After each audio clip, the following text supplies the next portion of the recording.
Guys what's up. क्या आपका math week है, मैथ में आप कमज़ोर हैं, मैथ में आपके अच्छे नंबर नहीं आ रहे हैं, मैथ में कंसंट्रेशन नहीं बढ़ पा रही है, इंटरेस्ट नहीं बढ़ पा रहे हैं, इन सभी प्रॉब्लम्स का सोल्यूशन इस वीडियो में हम 10 ऐसे स्टेप बताएंगे जिससे हम मैथ को इम्प्रूव कर सकते हैं। जल्दी से टाइम वेस्ट ना करते हम वो 10 स्टेप आपको बताते हैं और एक्सप्लेन करते हैं कि कैसे उनको हम यूज कर सकते हैं, कैसे लागू कर सकते हैं एंड कैसे मैथ को इम्प्रूव कर सकते हैं। तो बने रहिए वीडियो में। सबसे पहला हमारा है कि 100 ट्रिक का यूज नहीं करना है गाइस। जो 100 ट्रिक होते हैं ना मैथ की, उनका यूज छोड़ दीजिए। जब तक आप 100 ट्रिक यूज करते रहेंगे तो मैथ को आप इम्प्रूव नहीं कर पाएंगे। आप 100 ट्रिक का यूज करके मैथ एग्जाम में तो टॉप कर सकते हैं, लेकिन आने वाले टाइम में आपको वो कुछ भी याद नहीं रहेगा। अगर आपको पढ़ाना पड़ेगा मैथ आने वाले टाइम में तो आप कुछ भी नहीं पढ़ा पाएंगे। इसलिए जैसा क्वेश्चन है पूरी कैलकुलेशन के साथ कीजिए, फोकस के साथ कीजिए और उसको पूरा एक्सप्लेन कीजिए। ये नहीं कि एक पर्चा का सवाल आप 2 लाइन में कर दो, फिनिश कर दो। जितना सवाल है, जितनी उसकी स्ट्रक्चर है, उतना आपको टाइप करना आना चाहिए। आपने यूट्यूब पर जाएंगे कि 100 ट्रिक, मैथ क्वेश्चन की 100 ट्रिक, ऐसी 100 ट्रिक, ये आपकी एग्जाम तक ही सीमित रह जाएगी। इसके बाद आप कुछ भी याद नहीं रहने वाला है, गारंटी है 100%। और नेक्स्ट है हमारा कि टाइम देना पड़ेगा गाइस। भाई जब तक मैथ को टाइम नहीं दोगे तो मैथ नहीं आएगा। अगर एक टॉपर स्टूडेंट मैथ को 2 घंटे पढ़ता है तो आपको 4 घंटे पढ़ने पड़ेगा।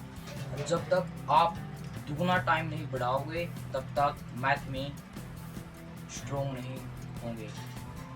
ये जैसे जैसे आप दुगना टाइम देते जाएंगे तो मैथ आपके लिए बहुत ईजी होता जाएगा। आप 4 घंटे दे रहे हैं तो आप 2 घंटे में फिनिश कर दोगे, ये गारंटी है। अगर आप फर्स्ट टाइम शुरुआत में टाइम दे रहे हैं तो बाद में आपको ये दिक्कत नहीं आएगी।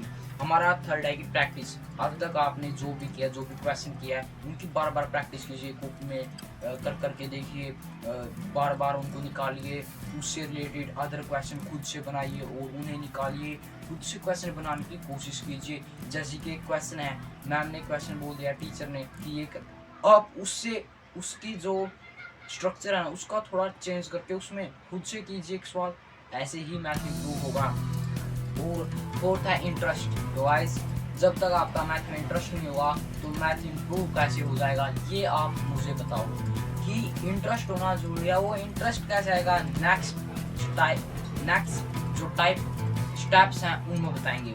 तो हमारा अभी है 5th, जो नंबर्स और कैलकुलेशन है उससे डरना नहीं है, बिल्कुल भी नहीं डरना है। जब तक आप नंबर एंड कैलकुलेशन, इतनी बड़ी बड़ी कैलकुलेशन से डरते रहोगे तो मैथ में कैसे इंप्रूव कर पाओगे। इसलिए नंबर से डरना नहीं है। जैसे आप बाजार में जाते हैं, सब्जी लेने जाते हैं और आप अगर आप आलू ले रहे हैं 1 किलो आलू 20 रुपये किलो, तो आप अपने माइंड में सोचिए 2 किलो आलू कितने रुपये में होंगे। ये सब आपको कैलकुलेशन अपने माइंड में करें। वहाँ पर तो नहीं आप कॉपी पेन का यूज़ करेंगे, कैलकुलेटर का यूज़। तो आप खुद से इतना तो आना चाहिए। थोड़ा ये कैसे आएगा, ये आपका आएगा बेसिक नॉलेज से। बेसिक नॉलेज कैसे होगी, बेसिक नॉलेज आपको इम्प्रूव करनी है। जैसे कि ऐड, मल्टीप्लाई, सम, टेबल्स, पहाड़े याद होने चाहिए। मैक्सिमम मिनिमम 20 तक कहाँ ठीक है, 20 तक में मिनिमम 20 तक, मैक्सिमम आप कहीं तक भी कीजिए, ये आप पर डिपेंड करता है। और एचसीएफ, एलसीएफ, ये बेसिक फर्स्ट सेकंड 5th तक का क्लास का नहीं, ये बेसिक सा आना चाहिए। अगर आपका बेसिक नहीं है तो एडवांस कैसे करोगे आप। इसलिए आपका मैथ में कॉन्फिडेंस और इंटरेस्ट दोनों घाटे में जाते हैं। तो गाइस बेसिक मजबूत करिए और मैथ को इम्प्रूव करिए।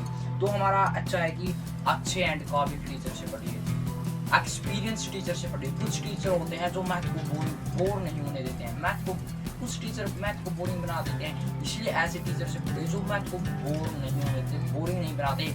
जब तक आप ऐसे बोरिंग तरीके से पढ़ते हैं ना, तभी आपका मैथ में जी उतरता है, आपका इंटरेस्ट जाता है पढ़ने में। इसलिए एक ऐसा टीचर चुनिए जो आपको मज़ेदार तरीके से पढ़ाए। वैसे टीचर सभी अच्छे हैं, बट पढ़ाने का तरीका अच्छा होता है। और ये भी आप पर डिपेंड करता है कि आप बोरिंग टीचर से अच्छे से समझते हैं या जो बोरिंग नहीं होने देते उनसे अच्छे समझते हैं। कुछ बच्चे होते हैं कि जो उनसे पढ़ते हैं, वो आप पर डिपेंड करता है, वो आप देख लेना अपने आप, ठीक है। एक क्वेश्चन को अच्छे से समझिए। जब तक आप क्वेश्चन को अच्छे से नहीं समझोगे और उसे ऐसे ही अपने माइंड में सोच लेंगे, हाँ मैंने तो माइंड में सोच लिया है और मैं एग्जाम में अपने आप लिख लूँ। उसको माइंड में सोचिए और कॉपी में उतारिए, लिख लिख कर देखिए, निकाल कर देखिए, उसकी कैलकुलेशन कीजिए, तभी आपको वो आएगा। आप कुछ बच्चे होते हैं कि कॉपी में क्वेश्चन को देखा, हाँ भाई कुछ ऐसा है, ये ऐसा मैं अपने आप को वो टेस्ट में कुछ नहीं कर पाते। कुछ बच्चे होंगे जिसने पहले किया होगा, फिर एक बार देखकर निकाल देते हैं। ठीक है, और हमारा लास्ट नहीं 9th स्टेप है कि क्वेश्चन को पहली टाइप में कीजिए। क्वेश्चन को पहली टाइप में बनाइए। मतलब जासूस है, जासूसी करता है, पहली टाइप में करता है, इधर से उधर ये गया वो गया वहां से चोरी, मतलब जासूसी। और आपको क्वेश्चन की जासूसी करनी है। सो गाइस हम कह रहे थे कि डिस्ट्रैक्शन से दूर रहना होगा लास्ट पॉइंट में। ये जो टोटली सभी पॉइंट है ना, इनको मिला करके इनमें डिस्ट्रैक्शन नहीं आना चाहिए। अगर डिस्ट्रैक्शन आ गया तो सारा फोकस एंड कंसंट्रेशन टूट जाएगी। इसलिए आपको डिस्ट्रैक्शन से दूर रहना है। एंड आई होप आपको समझ में आया होगा कि मैथ को कैसे इम्प्रूव कर सकते हैं। अगर अच्छे से समझ में आया ना तो कमेंट में यस जरूर टाइप करके लिख देना।